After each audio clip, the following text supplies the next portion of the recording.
नमस्कार बच्चों। आज हम लोग कक्षा 12 के पहले चैप्टर रिलेशन एवं फंक्शन की प्रैक्टिस शीट के साथ हैं, जो कुछ महत्वपूर्ण प्रश्नों पर चर्चा होगी जो विगत वर्षों में बोर्ड परीक्षाओं में लगातार पूछे गए हैं। पहला क्वेश्चन क्या कह रहा है समुच्चय ए बराबर ए कामा बी कामा सी, समुच्चय बी बराबर 1 2 3। तो function f a comma 1 b comma 2 c comma 2 किस प्रकार का फलन है। ठीक, तो याद रखना, कभी भी बहु एकैकी के साथ आच्छादक जुड़ा हो, बहु एकैकी के साथ आच्छादक जुड़ा हो तो याद रखना बहु और एकैकी और आच्छादक दोनों एक साथ कभी नहीं होते। तो तीसरा ऑप्शन तो यहाँ पर बिल्कुल ही गलत है। ठीक, बहु एकैकी के साथ आच्छादक कभी नहीं होता। ठीक, अब इसको हल कर लेते हैं। ठीक, दो हमने सेट बना लिए। ठीक, अब पहले सेट को समुच्चय ए, दूसरे सेट को समुच्चय बी से दर्शाते हैं। अब पहले सेट में कितने अवयव थे हमारे पास? 3, ए बी सी। तो समुच्चय ए के सारे अवयवों को हमने कहाँ लिख लिया? सेट ए में। समुच्चय बी के सारे अवयवों को कहाँ लिख लेंगे? सेट बी में। 1 2 3। याद रखना ये एक्स का मान होता है और ये एफ एक्स का मान होता है। ठीक, अब देखिए क्या कह रहा है, फंक्शन क्या कह रहा है हमारा? कह रहा है ए का जो संबंध है वो 1 से है, बी का संबंध जो है वो 2 से है, सी का संबंध भी जो है वो 2 से। ठीक, अब देखो यहाँ पर एक अवयव क्या रह गया? बिना संबंध के रह गया। और आच्छादक की परिभाषा क्या होती है कि कोई भी अवयव, समुच्चय बी का कोई भी अवयव बिना संबंध के नहीं रहना चाहिए। तो समुच्चय बी का एक अवयव बिना संबंध के रह गया, इसका मतलब ये आच्छादक नहीं है। और आच्छादक नहीं है तो फिर ऑप्शन नंबर पहला भी क्या हो गया? गलत। अब आपके पास दो ऑप्शन बचे। ठीक, अब एकैकी का मतलब क्या होता है? एक अवयव का समुच्चय बी में एक ही प्रतिबिंब हो तो वो एकैकी होता है। लेकिन देखो यहाँ पर बी और सी के समुच्चय बी में एक ही प्रतिबिंब, यानी दो अवयवों का एक ही प्रतिबिंब, तो ये एकैकी नहीं हुआ। ठीक, ये बहु एकैकी हो गया। एक अवयव का एक प्रतिबिंब होता है तो एकैकी, एक अवयव के कई प्रतिबिंब है तो बहु एकैकी। तो इसका मतलब ये चौथा ऑप्शन भी गलत हो गया। तो बचा कौन? दूसरा ऑप्शन, बहु एकैकी भी है और साथ में अनाच्छादक यानी आच्छादक नहीं है। उम्मीद है पहला क्वेश्चन आपको समझ में आया होगा। क्वेश्चन नंबर 2 पर चलते हैं। कह रहा है एफ इस प्रकार है, R tends to R, F x बराबर 3x से परिभाषित है, किस प्रकार का फलन है। ठीक, तो सबसे मुख्य शर्त क्या होती है कि ये जो लिखा जाता है कि इसकी डोमेन भी आर है और रेंज भी आर है। ठीक, किस प्रकार है? डोमेन भी आर है और रेंज भी आर है। ठीक, आगे बढ़ते हैं। क्या कह रहा है हमसे? अब कह रहा है कि एफ एक्स का मान है आपके पास 3x। एफ एक्स का मान आपके पास कितना है? 3x। ठीक, चलिए आगे बढ़ते हैं। दो समुच्चय फिर से बना लेते हैं। ठीक, ये x होगा और ये एफ एक्स होगा। ये समुच्चय ए होगा, ये समुच्चय बी होगा। ठीक, ध्यान दीजिएगा क्या कह रहा है भाई? x का मान भी आपको रियल नंबर से लेना है, यानी डोमेन x और रेंज एफ एक्स। और एफ एक्स का मान भी आपको कहाँ से लेना है? रियल नंबर से लेना है। चलिए कोई भी रियल नंबर लेते हैं। सबसे पहले चलो हमने ले लिया -1। -1 एक रियल नंबर होता है। एफ एक्स पर रखेंगे, जैसे ही -1 रखेंगे तो एफ एक्स का मान कितना आ जाएगा? 3x था तो -3 आ जाएगा। ठीक, अब इसके बाद +1 रखते हैं, +3 आ जाएगा। 2 रखते हैं, ठीक, तो 6 आ जाएगा। -2 रखते हैं, ठीक, तो जैसे ही -2 रखा तो -6 आ गया। ठीक, यानी हमने ये पाया कि 1 रख रहे हैं तो -3 आ रहा है, +1 रख रहे हैं तो +3 आ रहा है, +2 रख रहे हैं तो 6 आ रहा है। ठीक, -2 रख रहे हैं तो -6 आ रहा है। यानी एक अवयव का एक ही प्रतिबिंब बन रहा है समुच्चय बी में। ठीक, बस इसी को हम लोग कहते हैं एकैकी फलन। ठीक, अब एकैकी और साथ में आच्छादक, तो एकैकी तो हो रहा है, आच्छादक की भाई क्या परिभाषा होती है? आच्छादक भी चेक कर लेते हैं। आच्छादक मुख्य रूप से समुच्चय बी पर निर्भर करता है। समुच्चय बी का यदि कोई भी अवयव बिना संबंध के हो तो वो फलन आच्छादक नहीं होता है। लेकिन यहाँ पर समुच्चय बी का कोई भी अवयव ऐसा नहीं है जो बिना संबंध के हो। इसका मतलब ये एकाकी भी है और साथ में आच्छादक भी है, यानी ऑप्शन नंबर पहला इसका सही है। चलते हैं भाई क्वेश्चन नंबर 3 की तरफ। कह रहा है समुच्चय ए में 3 अवयव हैं ए बी सी में कुल कितने प्रकार के संबंध बनाए जा सकते हैं। ठीक, जब देखो एक ही अवयव दिया जाए, सॉरी एक ही समुच्चय दिया जाए, ठीक, तो आपको उस समुच्चय को लिख लेना है। तो उस समुच्चय में कितने अवयव हैं, ए कामा बी कामा सी।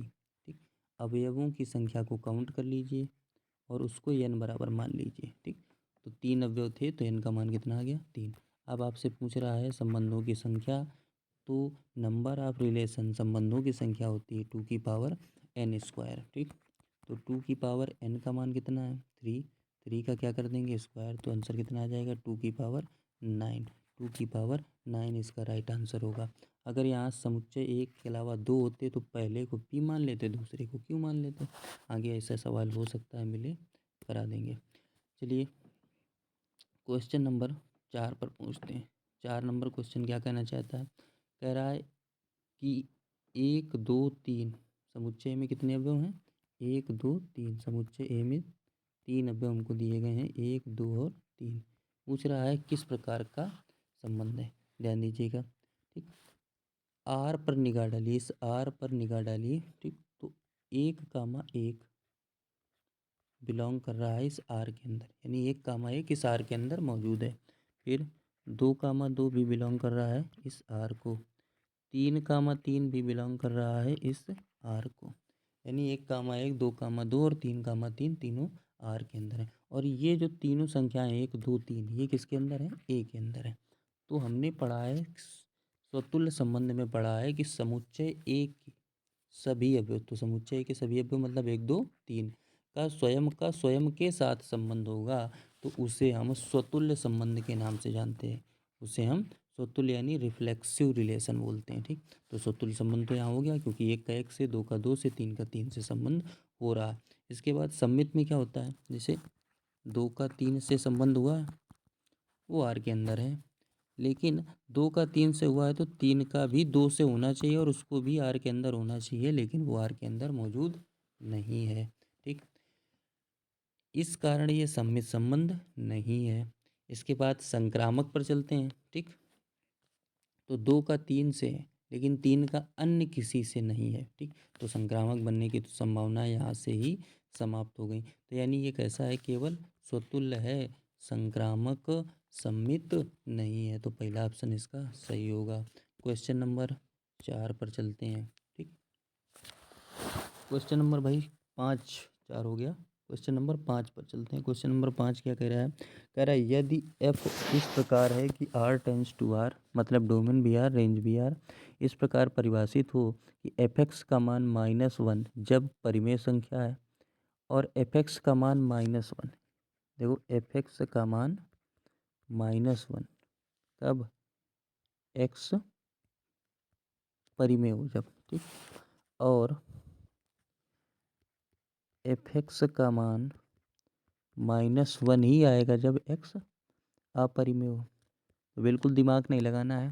ठीक, यानी क्या कह रहा है, एक्स चाहे परिमेय हो, एक्स चाहे अपरिमेय हो, एफ एक्स का मान हमेशा क्या आएगा, -1 आएगा। तो चाहे परिमेय हो चाहे अपरिमेय। ठीक, आंसर क्या आना है, -1। वैसे भी देख लो क्या कह रहा है, पाई पाई क्या होती है, अपरिमेय, यानी अपरिमेय होगा तब भी -1 आएगा, परिमेय संख्या होती तब भी क्या आता है आंसर, -1। तो इसका आंसर क्या होगा, -1। क्वेश्चन नंबर 6 की ओर बढ़ते हैं। क्वेश्चन नंबर 6 क्या कह रहे हैं, बहुत अच्छा सवाल है, द्विआधारी संक्रिया से है। कह रहा है द्विपद संक्रिया स्टार इस प्रकार परिभाषित है। तो देखिएगा लिखा क्या है, ए स्टार बी बराबर ए स्क्वायर प्लस बी स्क्वायर। सबसे पहले इसका मतलब समझ लीजिए। कभी भी दो नंबर्स के बीच यदि स्टार लगा हुआ है तो उसका मतलब क्या होता है, उसका मतलब ये होता है कि उन दो संख्याओं को आगे दिए गए निर्देश के अनुसार हम लोग हल करेंगे। तो क्या कह रहा है, यदि किन्हीं दो संख्याओं के बीच स्टार लगा हुआ है तो आप क्या करेंगे, पहली संख्या का वर्ग और दूसरी संख्या का वर्ग और फिर दोनों संख्याओं को जोड़ देंगे। चलिए अपने प्रश्न की ओर बढ़ते हैं। तो प्रश्न में हमसे क्या पूछ रहा है, 1 स्टार 2 फिर स्टार 6। तो सबसे पहले हल किसको किया जाता है, ब्रैकेट को। ठीक, तो सबसे पहले 1 को हमने ए मान लिया और 2 को क्या मान लिया, बी। अब समझिए ए स्टार बी लिखा है तो उसको क्या कर देते हैं, ए स्क्वायर प्लस बी स्क्वायर। तो ए की जगह पर है अपना 1 तो 1 का स्क्वायर हो जाएगा, और बी की जगह पर है अपना 2 तो 2 का स्क्वायर हो जाएगा। दोनों के स्क्वायर को जोड़ देंगे तो 1 का स्क्वायर 1, 2 का स्क्वायर 4, आंसर कितना आ गया, 5। ठीक, और इसके साथ एक और संख्या थी अपनी 6। ठीक, अब क्या बचा, इधर से आ गया आपका 5 और इधर से क्या आ गया, स्टार में 6। तो एक बार पुनः फिर संक्रिया लगाएंगे, इसको ए मानेंगे इसको बी मानेंगे। दो संक्रियाओं के बीच यदि स्टार लगा हुआ है तो इस सवाल में उसको हम क्या लिखेंगे, पहले का वर्ग प्लस दूसरे का वर्ग। तो पहला क्या है 5 वर्ग करेंगे 25, दूसरा क्या है 6 वर्ग करेंगे 36, फिर जोड़ देंगे, आंसर कितना आ जाएगा 61। 61 विल बी राइट आंसर। ठीक, चलते हैं क्वेश्चन नंबर 7 की तरफ। क्वेश्चन नंबर 7 क्या कह रहा है, एफ एक्स बराबर अंडर रूट के अंदर एक्स माइनस 1, ठीक, और 3 माइनस एक्स। ठीक, अब सबसे पहले क्या ज्ञात करनी है, इसकी परास। परास ज्ञात करने के लिए आपको एक बात हमेशा याद रखनी है कि रूट के अंदर माइनस नहीं बनना चाहिए, रूट के अंदर माइनस नहीं बनना चाहिए। ठीक, और ना ही 1 के अपॉन में 0 आना चाहिए। ठीक, ये दो काम से आपको बच जाना है। ठीक, उसके अलावा जो भी संख्या इसको संतुष्ट करेगी वो इसकी परास हो जाएगी, यानी ना तो रूट के अंदर माइनस आना चाहिए और ना ही 1 के अपॉन में 0। अच्छा देखिए, इसके अपॉन में कोई संख्या लिखी ही नहीं है, और जब अपॉन में कोई संख्या लिखी ही नहीं है तो अपॉन में 0 बनने की संभावना है ही नहीं। तो बन क्या सकता है, रूट लगा हुआ है तो रूट के अंदर माइनस। रूट के अंदर माइनस किन संभावनाओं में बन सकता है, तो पहली संभावना ये है कि यहाँ देखिए एक्स माइनस 1 लिखा हुआ है। सबसे पहले क्या लिखा हुआ है, एक्स माइनस 1। अच्छा, इस एक्स माइनस 1 को देखिए, अगर एक्स का मान 1 से छोटा रख दें यानी 0 रख दें तो 0 माइनस 1 क्या आ जाएगा, माइनस का 1, रूट के अंदर माइनस आ जाएगा। यानी हम लोग 1 से छोटा मान नहीं रख सकते। ठीक, तो 0 वाला ऑप्शन तो ख़त्म हो गया, माइनस वाला ऑप्शन तो ख़त्म हो गया, क्योंकि 1 से छोटा मान रख नहीं सकते। 0 भी 1 से छोटा होता है, माइनस का 2 भी 1 से छोटा होता है। ठीक, इसके बाद अगला क्या कह रहा है, कह रहा है -1 से छोटा नहीं रख सकते। और आगे इधर आ जाओ, अगर 3 से बड़ा भी मान रख देंगे तो भी माइनस आ जाएगा। जैसे 3 से बड़ा मान 4 इधर रख देंगे, 3 माइनस एक्स में 4 रख देंगे तो कितना आ जाएगा, 3 माइनस 4 माइनस का 1, रूट के अंदर माइनस बना देगा। ठीक, तो ना तो 1 से छोटा ना ही 3 से बड़ा, तो ऑप्शन नंबर पहला 1 कामा 3 इसका क्या हो जाएगा, राइट आंसर। ठीक, राइट आंसर। ठीक, अब बढ़ते हैं अगले क्वेश्चन की तरफ, क्वेश्चन नंबर 8। ठीक, देखिए धमाकेदार क्वेश्चन है। समुच्चय ए 3 अवयव लिखे हुए हैं, 1 कामा 2 कामा 3। ठीक, समुच्चय बी, ठीक, समुच्चय बी 3 अवयव लिखे हुए हैं, 2 अवयव हैं, ए कामा बी। क्या कह रहा है, ए से बी में कुल कितने संबंध हो सकते हैं। कुल कितने संबंध का एक सवाल आगे करा चुके हैं, उसमें समुच्चय एक ही था। जब एक समुच्चय होता है तो उसका फार्मूला होता है 2 की पावर n स्क्वायर। लेकिन जब दो अलग अलग समुच्चय दे दिए जाएँ तो उसको क्या करते हैं, पहले वाले समुच्चय को पी मान लेते हैं और उसके अंदर जितने भी अवयव होते हैं उनको काउंट करके पी के बराबर में लिख देते हैं। तो पहले वाले समुच्चय को पी मान लिया, उसके अंदर कितने अवयव थे, 3, तो यानी पी का मान कितना हो गया, 3। अब दूसरे वाले समुच्चय को क्या मान लेते हैं, क्यू, उसके अंदर जितने अवयव होते हैं गिन के लिख देते हैं। तो अवयव कितने थे, 2, गिन के लिख दिए, कितने हो गए, 2। अब फार्मूला हमको लगाना है नंबर ऑफ रिलेशन, संबंधों की संख्या। तो फार्मूला क्या होता है, 2 की पावर पी क्यू, 2 की पावर पी क्यू। तो 2 की पावर पी का मान कितना है अपने पास, 3, और क्यू का मान कितना है, 2। तो आंसर कितना आ जाएगा, 2 की पावर 3 इंटू 2 6, और 2 की पावर 6 का मतलब क्या होता है, 64। तो अपना आंसर क्या आ जाएगा, 64। 64 विल बी राइट आंसर। चलिए इसके बाद पहुंचते हैं क्वेश्चन नंबर 9 पर। ठीक, तो क्वेश्चन नंबर 9 अपना क्या कह रहा है, 3 भाइयों तथा 2 बहनों के समुच्चय में का भाई इस प्रकार परिभाषित है, तो किस प्रकार का संबंध है। चलिए चर्चा करते हैं। ए कामा बी कामा सी, ये 3 क्या हो गए भाई, 3 भाई हो गए। ठीक, ये क्या हो गए, 3 भाई यानी बॉयज़ हो गए। ठीक, और डी और ई, ठीक, ये 2 हो गई बहनें। ठीक, यानी ये दोनों गर्ल होंगी। ठीक, अब देखो ये कह सकते हैं ए बी का भाई है, ठीक, ए बी का भाई है, ठीक, और बी सी का भाई है। तो ये भी कह सकते हैं कि ए सी का भाई, ठीक। ये तीनों आपस में क्या हो सकते हैं भाई, ए बी का भाई है तो बी सी का भाई है, ठीक, और ए सी का भाई है, ठीक। तो ये रिलेशन कौन सा बना, संक्रामक रिलेशन बना। कौन सा रिलेशन बना, संक्रामक रिलेशन बना, ठीक। तो ऑप्शन नंबर सी इसका आंसर होगा है। ए बी का भाई है, बी सी का भाई है, तो फिर ये भी कह सकते हैं ना ए सी का भाई है।